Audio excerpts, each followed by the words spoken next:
జై శ్రీమన్నారాయణ. స్వర్ణగిరి ఆధ్యాత్మిక సమాచారానికి స్వాగతం.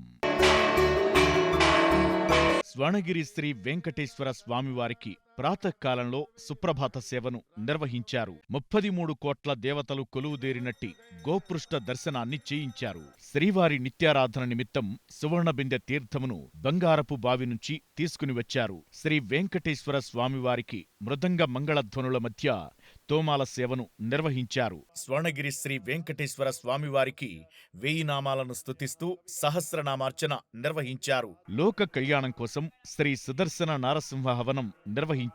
శ్రీ పద్మావతి గోదాదేవి సమేత శ్రీ వెంకటేశ్వర స్వామివారిని స్వర్ణాభరణాలతో అలంకరించి నిత్య కళ్యాణ మహోత్సవాన్ని వైభవంగా నిర్వహించారు. ప్రతిరోజు స్వర్ణగిరిలో జరుగుతున్న అన్నప్రసాద వితరణలో భాగంగా ఈరోజు సుమారు 4200 మందికి పైగా భక్తులు నిత్యాన్నదాన ప్రసాదాన్ని స్వీకరించారు. సాయంత్రం శ్రీ వెంకటేశ్వర స్వామివారిని మాడవీధుల్లో ఊరేగిస్తూ తిరువీధి ఉత్సవ సేవను నిర్వహించారు. సహస్ర దీపకాంతుల మధ్య ఊయలలో ఆసీనులైన శ్రీవారిని అర్చించి మంగళహారతులు సమర్పించారు.